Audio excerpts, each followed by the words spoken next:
So the big question is this: how do small business owners like us grow our leadership, develop our teams, and scale our business in a way that allows us to get our products and services out to the world, yet still remain profitable? That is the question, and this podcast will give you the answers. I'm Bradley Hamner, and this is the Club Capital Leadership Podcast.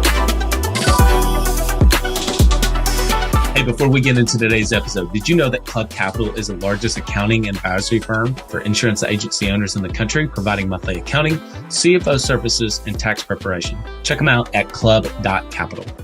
Welcome to another episode of the Club Capital Leadership Podcast. My name is Bradley Hamner, your host. On today's episode, we have Carey Wallace. Carey has, for the last 14 years, worked with hundreds of independent insurance agencies, helping them understand their agency's value and turn that knowledge into an actionable plan for the future. She's a certified exit planning advisor and provides a variety of business consulting services through the company she founded, Agency Focus. We touch on a variety of different topics in this episode. Many of the terminologies you may not be familiar with, but I think even if you don't own or have a business that you're looking to sell, I think this will help you in understanding how to maybe build value in your business. Without further ado, here's my conversation with Carey Wallace. Have you ever tried online marketing before and weren't sure if it was working? Maybe your rep talked about all the impressive features and stats and said things were going great, but you didn't know how all that tied into raw new policies written. Well, that's not the case with DirectClicks. DirectClicks is the premier Google Ads and SEO option exclusively for State Farm agents. Why?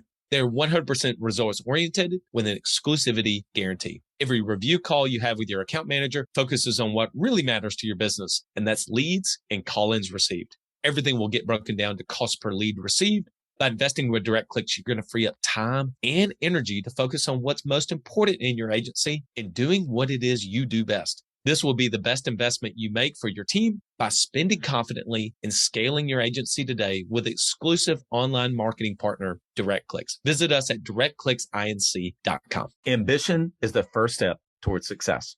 It's time to level up your agency. And Coach P Consulting will help you do just that by using the same strategies he used to sell over 700 life insurance policies in 2021 alone. Now, this is not your regular one and done type coaching. You'll get personalized coaching 2 days a week, every week of the month, and you'll get a live look behind the scenes of his team training and an office that's performing at the highest level. There's a reason Coach P Consulting is the fastest growing coaching company for insurance agency owners in the country. Coach P will train your team alongside his own and show you the exact steps they're taking to achieve Chairman Circle, exotic travel, and multi-line presence club, and be one of the few agents to be selected to have a third office. So whether your goal is to be at the top of your local market or amongst the best in the country, this training will give you the strategies and the tactics to get there. For just $250 a month, you'll get high-level coaching each week from someone who is already getting it done at that level, and his strategies work, and it's time to put them to work for you. Sign up at coachpconsulting.com and get your first full month for free when you mention the Club Capital Leadership Podcast. Carey Wallace, welcome to the Club Capital Leadership Podcast. Yeah, thank you so much for having me, Bradley. I appreciate it. Excited to have you. So we always start with background and origin stories. So why don't you kind of take us back however long and bring us to present day? How did you get started? What's your journey been like? Yeah, so my professional career started after I graduated from West Virginia University. I'm a mountaineer. I'm from Pittsburgh, Pennsylvania originally, but my husband and I put our roots down in just outside of Washington, D.C., and I started my career with a small technology startup. Loved it. It was like a baby. When I joined that company, there were 9 employees. We grew it through several mergers and acquisitions to take it public. So it was a pretty cool IPO. And when I left, it had about 47 employees, and it was a voice activated, body worn computer.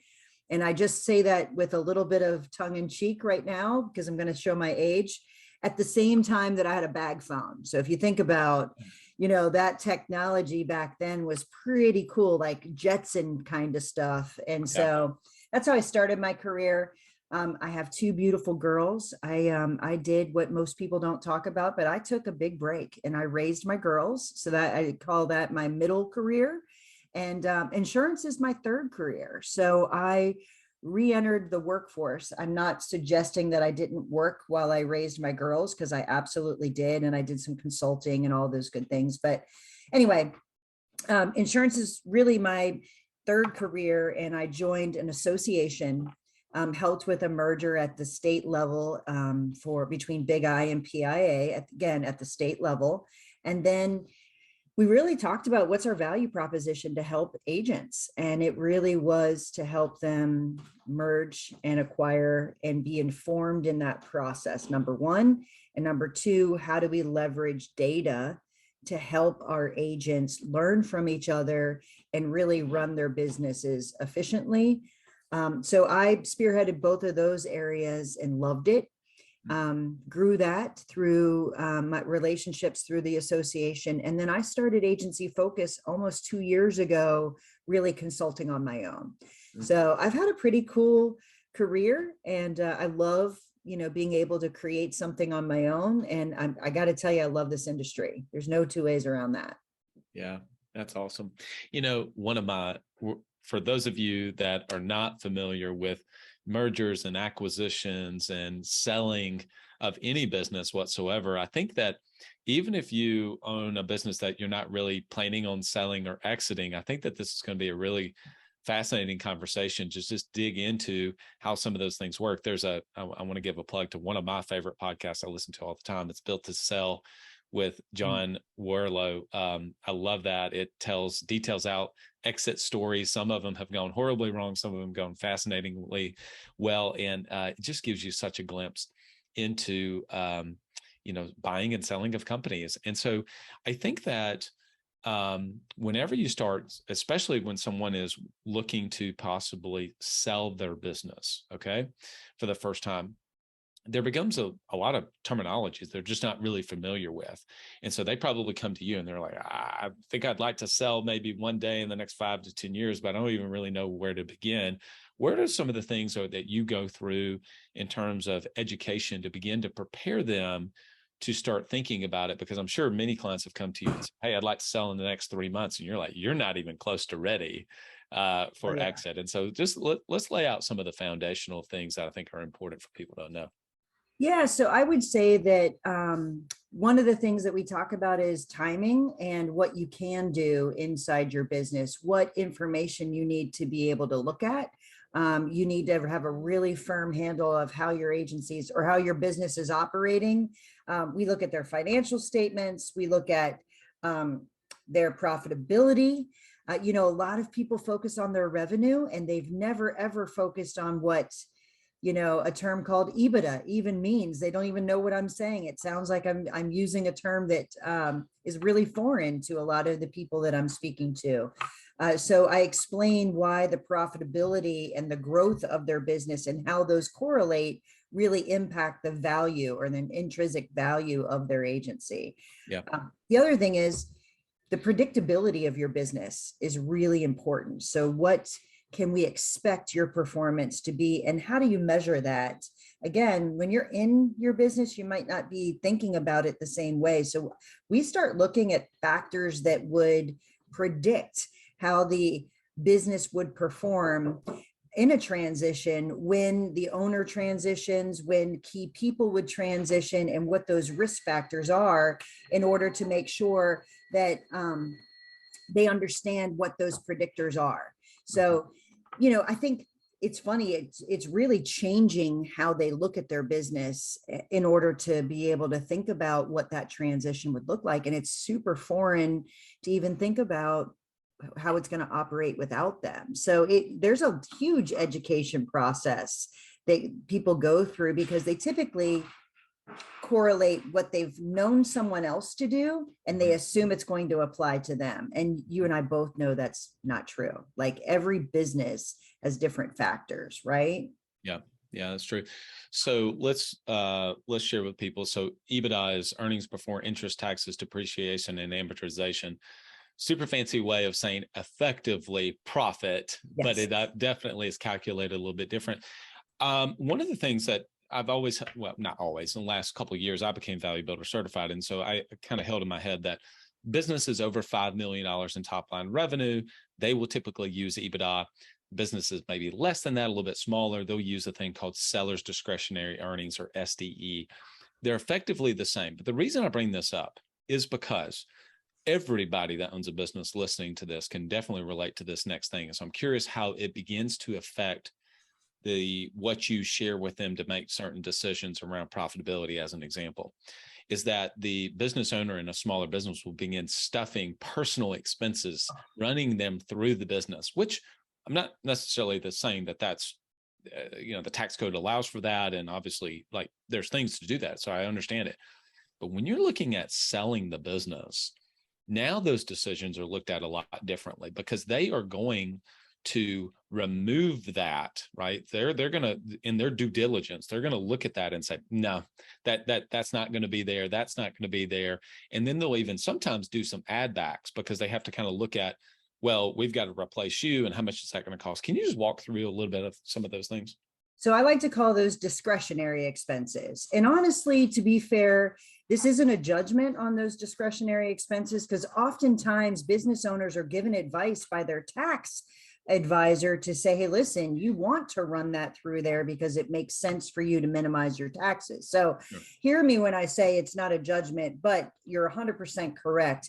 Some of those expenses that are run through, you typically want to strip those out 3 years in advance, because I will tell you, a potential buyer may not think the business can actually operate without all of those expenses running through there. It might become a problem that you actually don't have your handle on what those discretionary expenses are.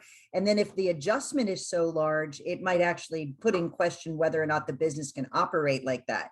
So sure. If you can demonstrate that you operate very clean and profitably, your value goes up without question. And some of those expenses, it could be owner compensation, it can be cars, it can be insurance on cars, it can be memberships to certain things, it could be people unrelated to the business, their expenses for certain things, so it's interesting. When I look at a P&L, there are certain areas that you can have benchmarks where you say, this is what a typical business has in this expense line. You're outside the benchmark. We should really dig in and find out what's happening there to find out, is it something discretionary or is it not? Yeah. And really doing that pro forma P&L, a pro forma profit and loss statement, is a great exercise.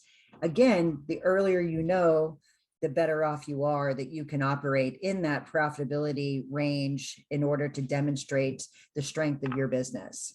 Yeah. And for those of you listening, obviously it's the Club Capital Leadership Podcast. That's exactly what Club Capital is able to help you do, even if you're not even looking to be able to sell your company, to have that perspective of like, well, what are other people investing in terms of marketing? Like, what's my range of percentage of revenue and what should I do?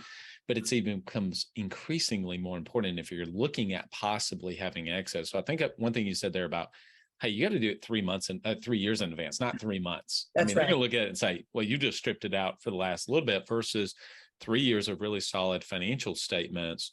And I think that I'm sure that you've had situations where you've gone in and asked for financials and you realize, oh man, we've not had solid financials. You've got to get your house in order to begin to really think about going forth in a due diligence period before somebody's going to buy that. I want to ask you about something you mentioned I think is really important, and it's risk factors, and specifically risk factor around people. Okay, so we've kind of been leveraged a little bit around financials and the importance of having really solid financials, just bulletproof, right? They can look at it and say, these make sense. These are industry standards. Talk about the risk factors of people. So the agency owner themselves, right, beginning to exit, that's some sort of a discount, I'm sure, there, because what was the personal brand of that person that's tied to that business? That's number one. Yep. And then number two, they have an agency manager, an office manager. They have these key employees where, man, if they leave, that may in some cases be just as devastating or as much of a discount that person would want to take as your involvement as the agency owner. Can you talk about that?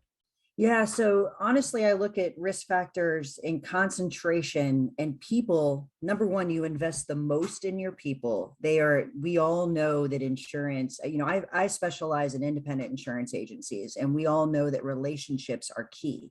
Yep. So, who holds the relationship inside your business is where I look first. So, I typically ask for what is the book of business, who manages which accounts, and how transferable is it? It's very interesting that most agency owners do not think about the ability to transfer business until they're ready to leave. So you have to think about what are the relationships that got you that business and why are they choosing to do business there? And if something changed, the owner, the producer, honestly, it's the account manager that sometimes is the scariest one because they're the ones that are in contact constantly with your clients. If those people are not there, what is the connection to the agency and would they stay? And you have to consider, is it relationship? Then it's expertise. Do you have a niche inside your business that it is a specialized expertise that they come to you that the average agency may or may not have? Again, you've got to be able to make sure that a potential buyer or potential future owner is able to continue that expertise. So, niches are fantastic, but sometimes they create gaps in expertise as well. So relationship, expertise, and then you said it, personal brand. Like they might not care what the name is of the agency, but they care how they were treated, what that culture looks like. And your people are the ones that live out your culture. Yeah. So you've got to really think about that because the attrition, when the culture changes, is pretty significant. Are you an agency owner looking to grow your revenue, increase your bottom line, and better manage your taxes? Club Capital is here to help. Club Capital is the largest accounting and advisory firm for insurance agents in the country, providing monthly accounting, tax strategy, and CFO services. Way more than bookkeeping and your everyday run-of-the-mill tax prep, Club Capital is focused on providing financial and tax advisory services that help you plan and forecast your agency's performance. Their financial dashboards and agency forecasting tools help you better understand your agency's historical performance, create and measure future targets, and see how your agency compares to your peers around the country. Imagine what it would be like to understand the impact to your bottom line when deciding to hire a new employee, or forecast the impact rate changes or commission rates will have on your business. With over $200 million in tracked annual revenue and $140 million in tracked annual expenses, Club Capital has the data and the team to help you make better informed decisions for your agency. They will help you turn that back office stress into the backbone of your agency's success by giving you the tools to take your agency and your leadership to the next level. Visit club.capital today to book a solution overview with one of our business consultants. Club Capital, way more than a CPA firm. Yeah. What is typically, so for those of you, you may have people with different levels of experience in just business in general. So companies will trade typically in terms of revenue or Ebitda. Well, again, we'll just say profit, Yes. Yeah. pre-tax profit. So, if you're a software company, if Carrie and I started a software company, that's going to get 15, maybe 20 times revenue, right? That's why there's so much investment in software, and they get these crazy valuations, and they've got all the VC money and private equity pumping into it because of those type of valuations. And then maybe they go public. And obviously you had an experience taking one. Yeah. What are insurance agencies? Are they typically traded on certain multiples? And what is the range that you've seen there? So I liked what you did earlier. So you talked about the size of a business and then what you typically talk in based on the size. So again, my focus is on independent insurance agencies. There's 36,000 in the country right now. 85% are 1.25 million and below in revenue. So I'm going to talk to you about that subset first.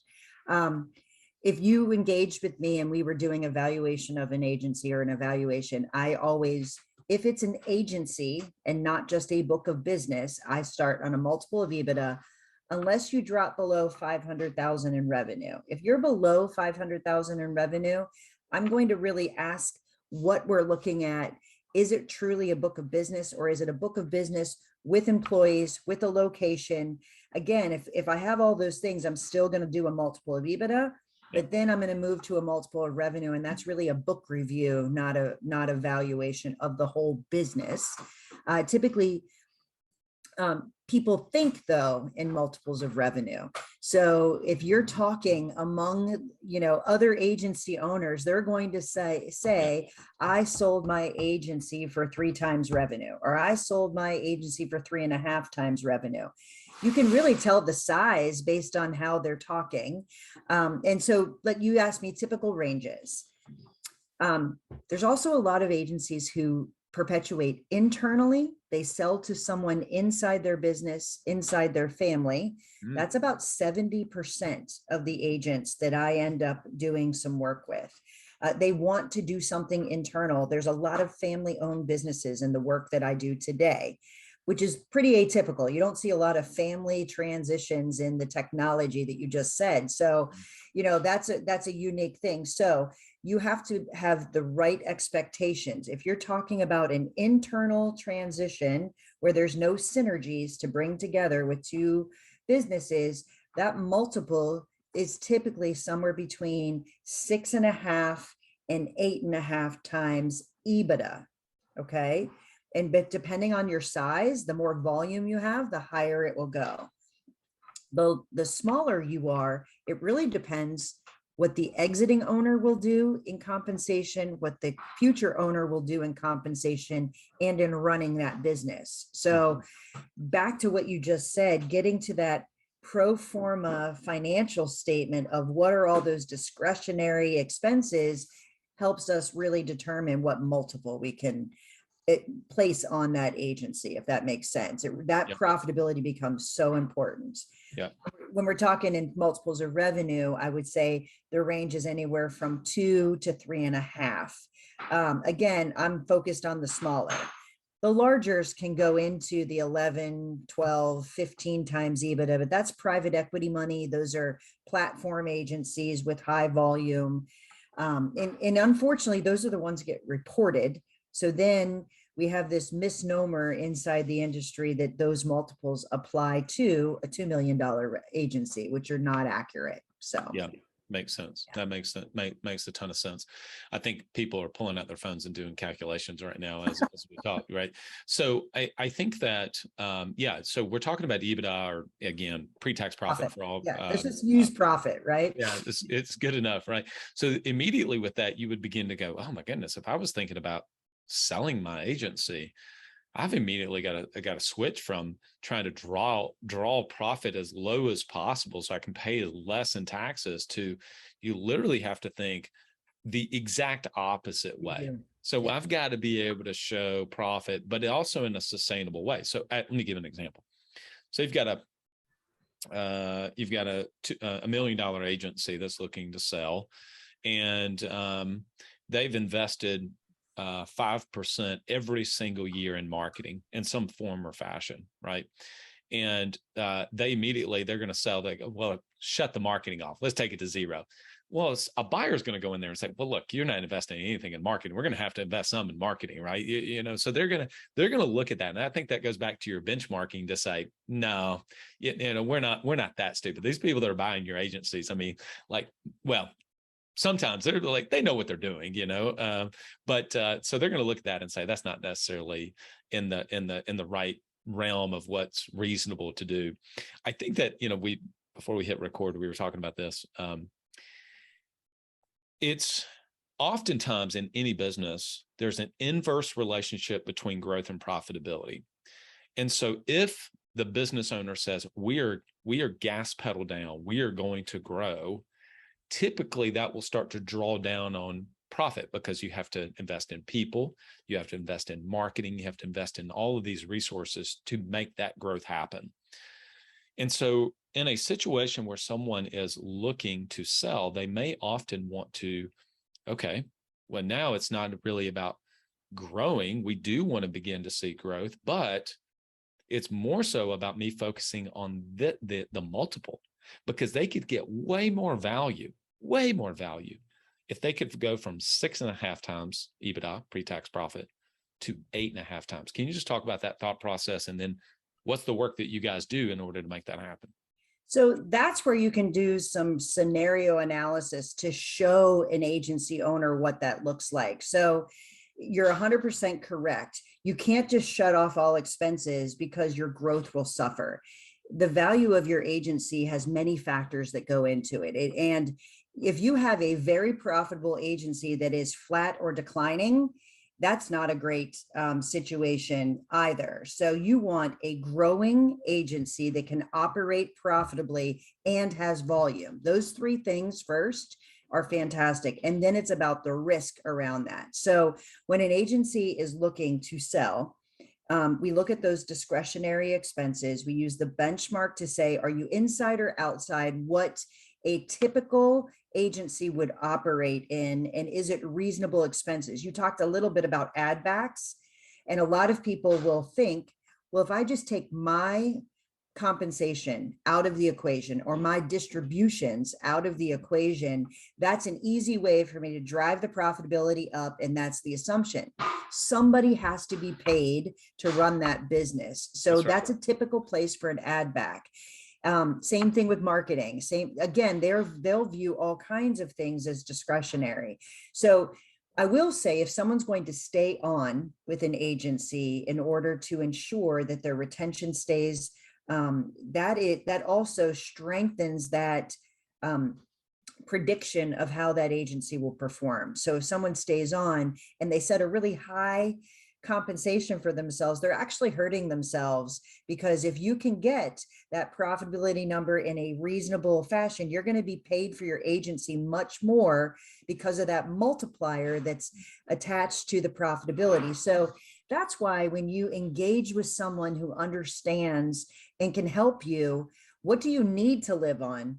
And then what will you be paid for your asset? You can start weighing those decisions much better, and not just make knee-jerk reactions and think, oh, well, I'll just change this or change that. So there's a very, I'd say, delicate balance to trying to figure out what makes sense and what, again, is best for the business overall in order to get paid for that asset in an appropriate way. So it's really interesting, the add back concept, because I'll have a lot of agencies say, well, I've been operating forever without investing in technology and marketing, but they've also only gotten to a certain level. And someone who's buying their business knows they have the next 30 years ahead of them. They might actually apply expenses to say, but I want to take it to the next level and be able to automate and create efficiencies and do all of these things. So it's difficult for them to wrap their head around what I did to be successful and what someone else might apply to be successful in that same business structure, if that makes sense. So add backs are really unique, and those assumptions are really unique in this whole process. You mentioned something there that I'm glad you brought up, because I think I would have forgot to ask you about it. You talked about staying on. And so in selling, that's called an earnout. So what percentage of time do you see that the current owner will stay on for some period of time in that earnout? And then is that typically they are compensated maybe as, with revenue growth or additional profitability? What do you typically see in some of those earnout situations? So it's actually pretty common. I will tell you, those that are willing to stay on, the value of their business is increased. And I would also tell you, there's many different structures to sell your business. It used to be, people thought there's a price, someone writes me a check, and that's the end of the deal. It's not actually that way anymore. So people can be paid for their business in multiple ways. And the larger you are, the more likely it will be some form of cash, a percentage in cash, a percentage possibly in stock of the purchasing entity that is buying you, and then an earnout, just like you said. Earnouts are typically related to the retention of the business that they're buying, as well as a growth factor. So there's two parts to the earnout. Very easy to measure both of them. So if you're staying on, I'll give you an example. An agency owner is in their mid 50s. They decide, you know what, I think I have a great asset here, but I'm not done. But I would like to really focus on selling. I don't want to focus anymore on hiring. I don't want to focus on managing people. I just want to get back to what I love, and I want to sell insurance. Fantastic. That's actually a very attractive situation, because if you're profitable and you're growing and you sell at that point, you now have an asset that it is valuable. You're staying on, so the retention will be high, and you actually have future growth opportunities, leveraging your relationships and possibly stronger market access in the combined entity.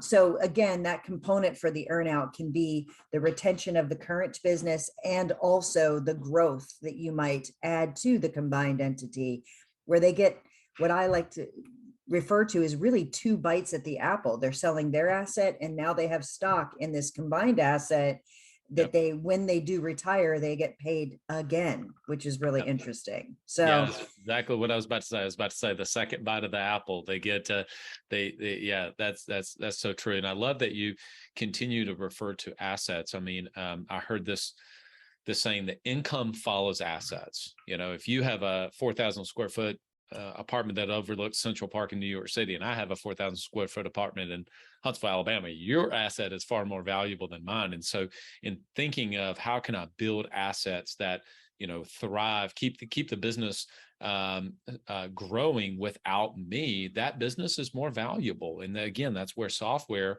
oftentimes is a little more of a faceless business. And so therefore they know, hey, if we strip these founders out, that the software is speaking for itself. And so there's not really a brand, behind that. In fact, matter of fact, if you think about like really big companies, if you contrasted BMW versus Tesla, like I don't know a face of BMW at all, and it's been around for a long time, but everybody, whenever they think of Tesla, they think about the brand of Elon Musk, right?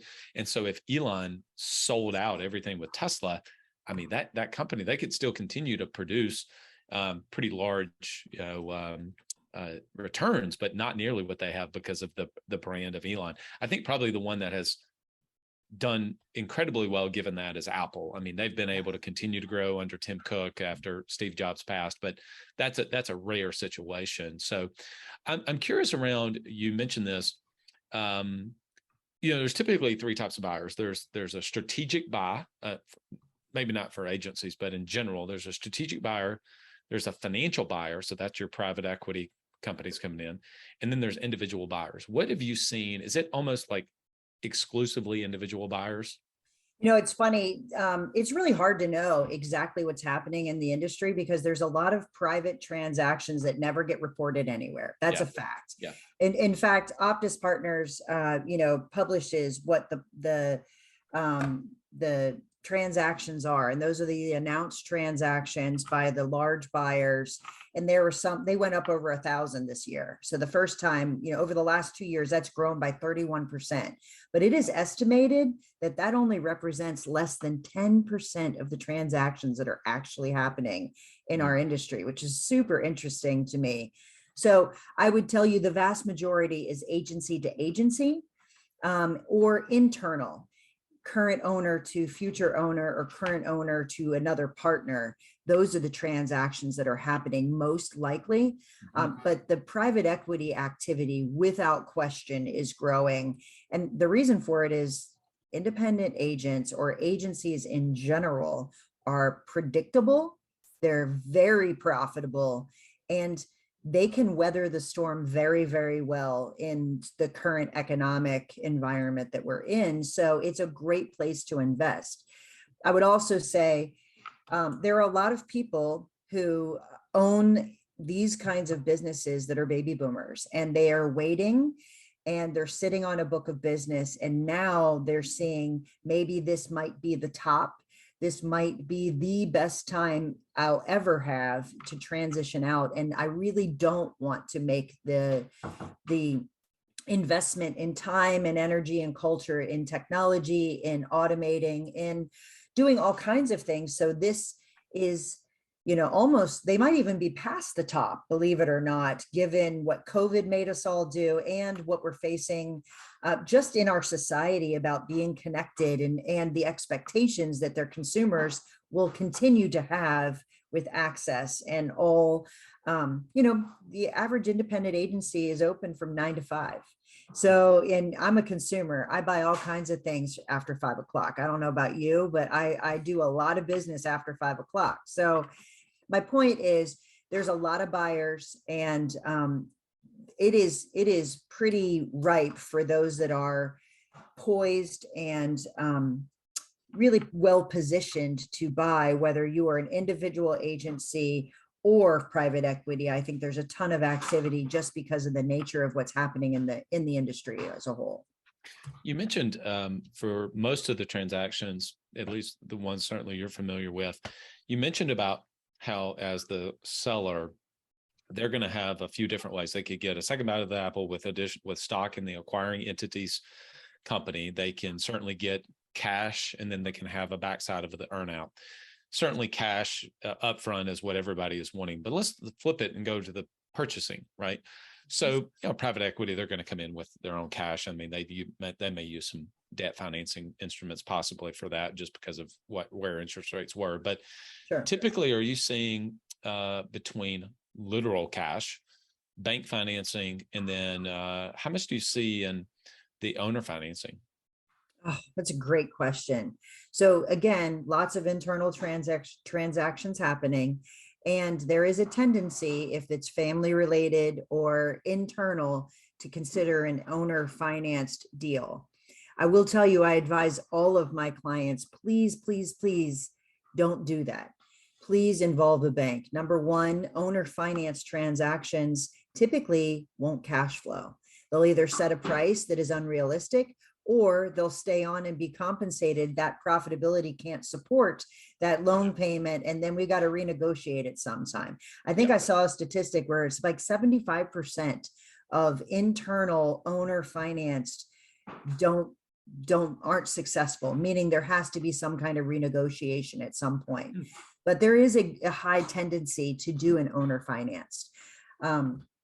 And I would then say there is a fair amount of bank loans. I mean, money's been very, very cheap for a long time, but the other thing I will tell you is I'm surprised. I love this industry, but I have been surprised about how many agencies have incredible assets stockpiled in order to have an acquisition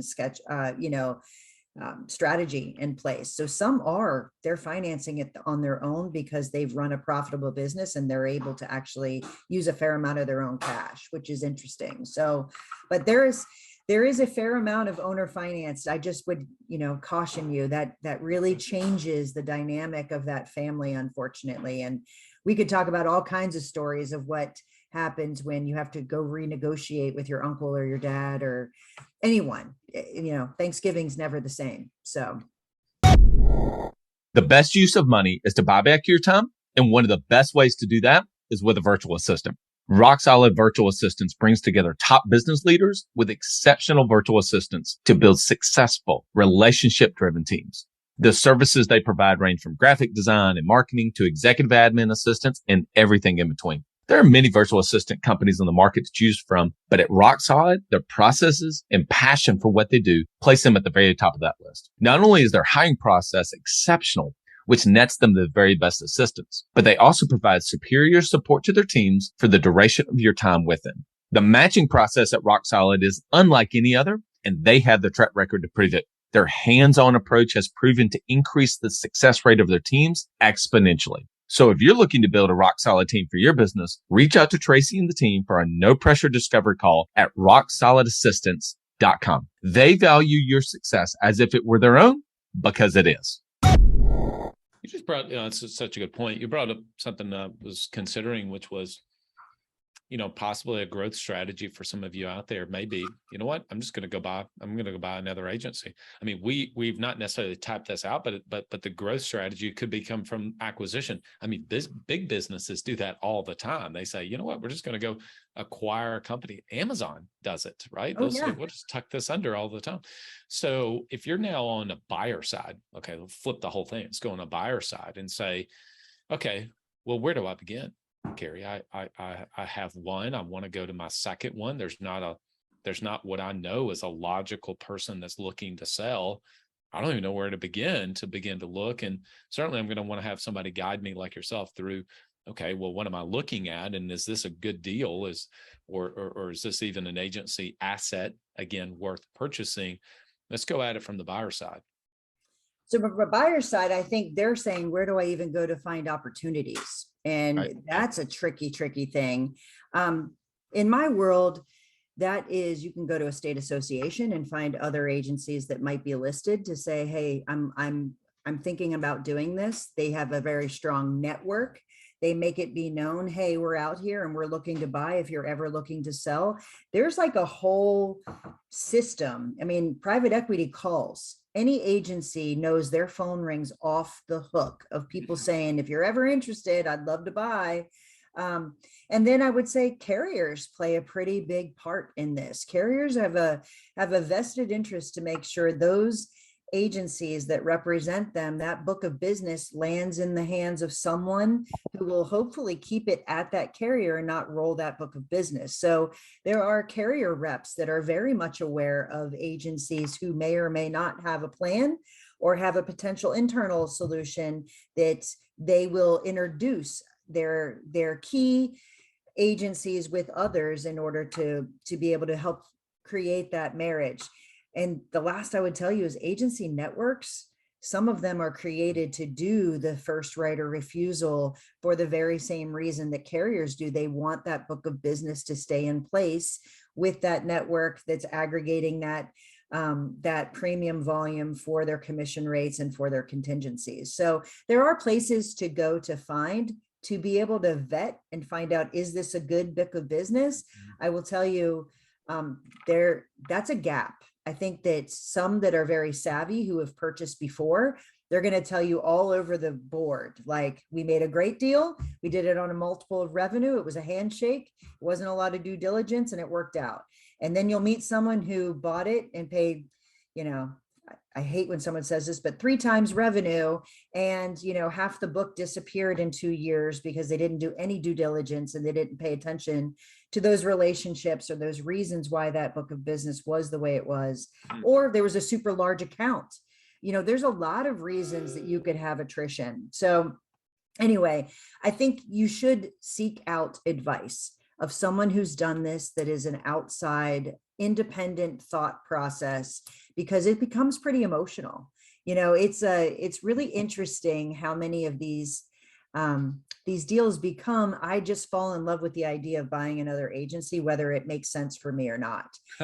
And it's, that's one of the reasons we even started this. So when I was at the association, we watched that happen because we wrote their E&O and we would see people, with their tail policy because they sold, and it was not great deals. So it really was to help get into the space where we can help advise that and prevent some people from making uninformed decisions. So yeah, I mean, again, marrying those two together is the trick. Like, where do you find all these people? And there's so many more buyers than sellers that it's difficult. You find out after the fact that someone was looking. So you mean to tell me that people buy on emotion and justify logically?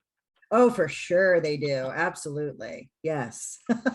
Last question. I want to ask, how is the economic conditions? I mean, we're rising in inflation and interest rates. It's late July of 2022 when we're recording this.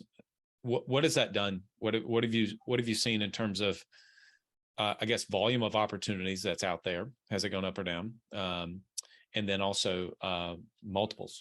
Yeah. So here's the thing, and nobody really knows what the long-term impact will be if interest rates go where we think they're going to go. But what I've seen is it's actually accelerated those that have waited too long and now think, again, maybe this is the best time. And now I really need to figure out, can I sell my agency? I think there's an even greater sense of urgency to sell if you're an agency that hasn't, again, invested in technology, invested in growing for the future. The other thing that I would tell you is not just interest rates, but this great resignation. Losing some key people has also created some stress where again, it's almost like the straw that breaks the camel's back, that people are like, man, I don't know how I'm going to replace this person. I don't want my business to decline. I would rather sell now. So I think from the selling side, I think it's created some urgency for that subset. Again, on the buy side, I think it's predictable, it's profitable, it's a great investment. I think there's going to continue to be demand, and I think multiples will stay really steady in our industry. The last part is everything's rising. So in a hardening market, premiums are increasing, which increases the value of an agency, and everyone needs insurance. It's not like people are just going to cancel their policies and not have insurance anymore. I mean, it's really interesting. So I think it's going to be strong. The demand's going to continue. And I think that our industry is going to continue to grow. The M&A activity is not going to slow down. That's my prediction and what I've seen. I will tell you, in the last 3 weeks, I've had agencies reach out to me, and the reason they want to sell is their people, that they've lost key people. So that's creating more pain than what they think that they can recover from. And that now's might be the time to sell. Yeah, which is almost catching a falling knife a little bit, because then the buyer, the acquirer, is going to look at that too and say, well, they're going to apply a discount to that because they are the key person. So, it's almost, you can understand why that person wants out, but it's not the best time necessarily to sell. Nope. So yeah, I get that. All right. Before we get into, you got some time for some rapid fire questions? Yes, sir. All right. Before we do that, people want to get in touch with you, connect with you, talk to you about their agency. Where would you point them to? I would point them to my website. You can reach me at agencyfocus.com. It's agency-focus.com, or you could email me at carrie@agency-focus.com. I am on Twitter. I am on LinkedIn. I'm pretty much everywhere, but yeah. Awesome. All right. We'll put that in the show notes and in the email that we send out. All right, Carrie, what's the last book that you read? Oh, goodness. The last book that I read is, it's actually a personal book. It's Where the Crawdads Sing, because the movie came out and I wanted to read the book before I actually watched the movie. I know that's probably not what you were looking for, but that's the honest to God truth. No, I want the honest answer. That's great. I've seen that. I've seen it in Barnes and Noble every time I go in there, and I need to read more books like that. So I moved to that section of the world, and so I find it fascinating to know what the Low Country is and all of that stuff. So it was pretty cool. Oh, it does have a Low Country theme, doesn't it? That's right. Yeah. Book you would recommend the most to other insurance agency owners? Oh my goodness. I actually like the book, The One Thing. I think that as entrepreneurs, we try to do everything. And I think the one thing is actually something that's impacted my career a fair amount. And then the second one would be Atomic Habits. Be repetitive in what you're doing, because it makes a huge, huge impact in being consistent. So those two books have really shaped kind of how I run my business and how I try to grow as a business owner myself. Trying like the devil to get James Clear to come on the podcast. I'm trying. Oh my goodness. If you do, you're going to have, that would be an incredible conversation. Yeah, we've been, anyway, we'll get there maybe down the road. What's your favorite tech tool or app that you use every day? Don't say your iPhone. Favorite tech tool that I use well, I actually have a Google Home in my room that plays white noise to make sure that I stay focused. So there you go. Yeah. Let's go back to when you started your agency focused business a couple of years ago. Yeah. Fill in the blank. I had no idea when I started this business, this would be so hard. Posting on social media on a consistent basis. There's a great book called Atomic Habits. You should. Who would you love to sit next to on a 10-hour flight, and why? Who would I love to sit next to on a 10-hour flight, and why? I would love to sit next to my dad on a 10-hour flight and get to talk to him again. So how's that? That's great.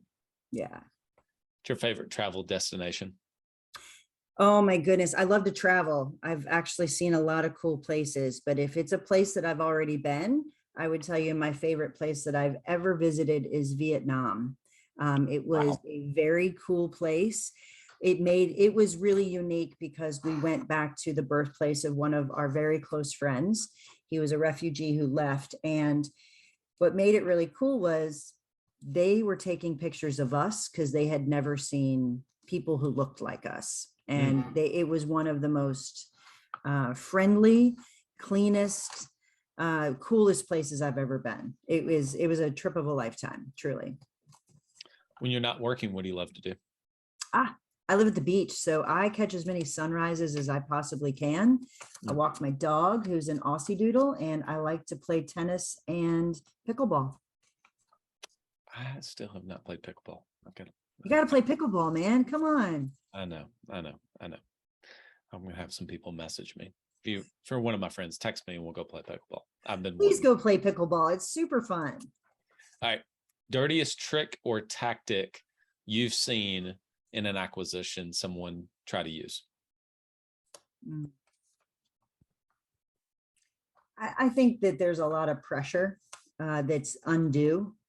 And I also think people have taken advantage of people not being educated, which I think is really unfortunate. So, I think imposing time limits or pressure to someone who's not informed and then truly taking their livelihood away from them, which is really unfortunate. So, yeah, the informed dealing with the uninformed and really capitalizing on that. Yeah. And the thing about it is there's so many great resources, podcasts and books and people like yourself that people can reach out to. You don't have to, all this stuff that we've talked about today, some people say, I have no idea what that is. Well, I didn't either. I had no idea either. I mean, you're not born with this. I mean, you just learn it along the way and you develop skills. I mean, you did the same thing, right? I mean, you That's just right. have experiences and you stack those if it's important. And so, I mean, with YouTube and so many other things, I mean, I feel like I YouTube everything now. I was pressure washing the other day and I was like, I can't get my soap dispenser to work. YouTube. All right, last question. What's the best piece of leadership advice you've ever received? Surround yourself with people who are smarter than you and let them do what they are good at. Awesome. Carrie, it's been a pleasure. Hope to have you back on in the future. Yeah, I love it. It was great. Thank you. I enjoyed that conversation. It was just maybe 3 years ago or so that I began the process of, I think I read the book Built to Sell by John Warlow, which I referenced his podcast and his books previously. And I just really got interested in the whole process of buying and selling a business. And it does take a while. You begin to hear terminologies you're not familiar with. So hopefully some of that was helpful to you along your own journey, whether it's your current business or you're looking to possibly buy or sell a business in the future. There really are so many great resources out there. I think some of the takeaways that I had is she continued to mention about, do you have an asset, right? And whenever I said income follows assets, and thinking about all things within your business about how can I make this an asset, because an asset is not dependent upon you and you having to be there. So building assets in business, that's your systems, that's your processes, that's how you do things. Even your culture can be an asset. I think, your financials, she talked about just the importance of having a really good handle on your financials, not just, whenever you're selling and benchmarking against what is standard in the industry, but also you hear me say it all the time, right? The importance of understanding your financials to be able to make better decisions in your business. And then that actually leads to my third key point, which she mentioned at the very end, which is just uninformed decisions. And I think that not just within buying or selling a business, I think it's a good reminder is to be able to say, you know what, I'm not going to be pressured into making a decision or make a decision that's just based solely on my emotions, but I'm actually going to take the time to think. We all make impulse decisions, impulse buys, whether you're at a grocery store or going into Target, that's one thing. But then making a decision that is impulse to buy a business for $500,000, $1 million, that's a totally different thing. And so I think those are some of my big takeaways. Hopefully some of those terminologies and perspective was interesting to share with several of you that are out there. reach out to Carrie and her team. Go to agencyfocus.com. Hey, big shout out to our podcast sponsors for this episode, Club Capital, Direct Clicks, Coach P, and Rock Solid Assistance. I mean, you just heard me talk about throughout there about why and how Club Capital can be able to help you to understand your financials so you can make better informed decisions, whether you're looking to be able to sell your business or not. Go to club.capital and book a no obligation demo.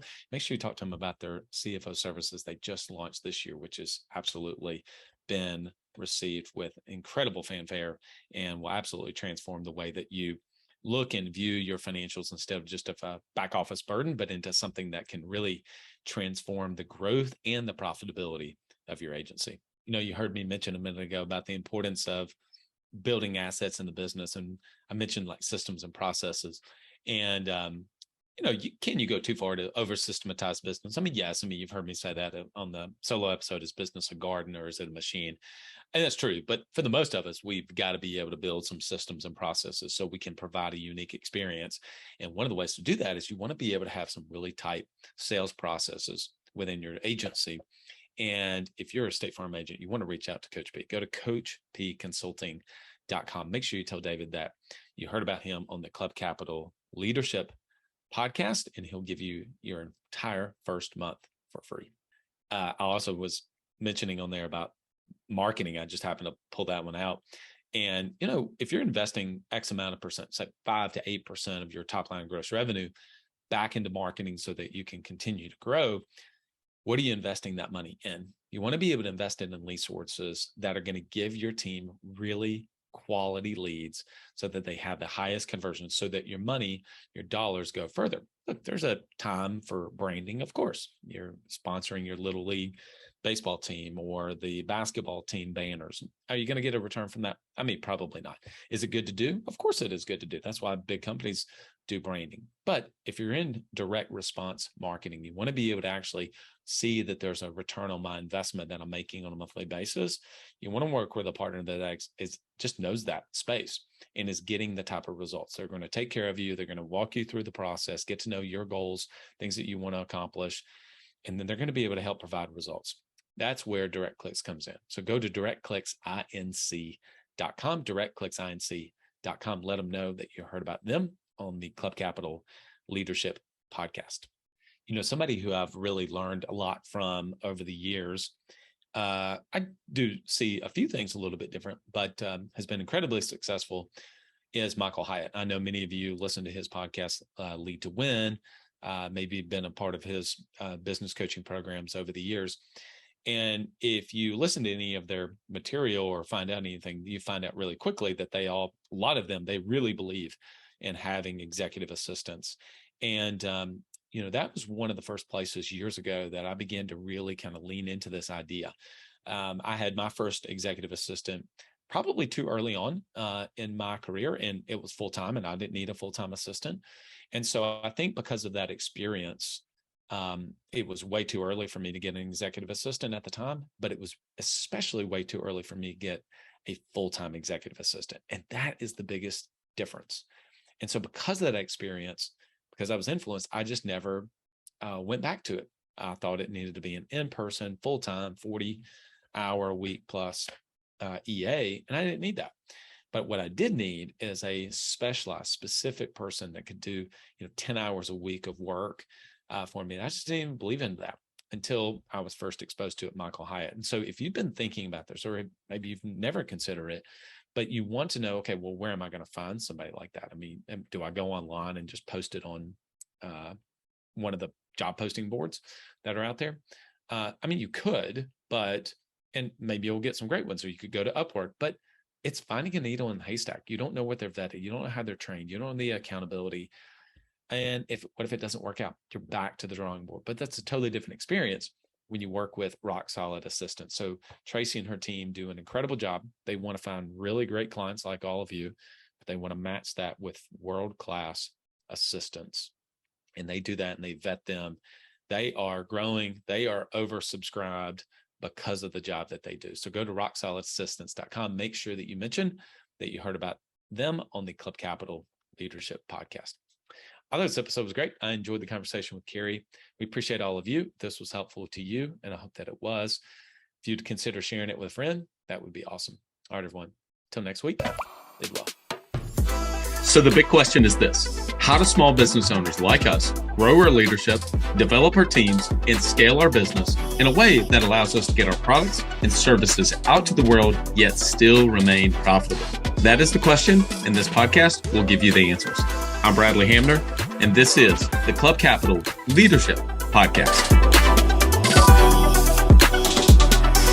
Hey, before we get into today's episode, did you know that Club Capital is the largest accounting and advisory firm for insurance agency owners in the country, providing monthly accounting, CFO services, and tax preparation? Check them out at club.capital.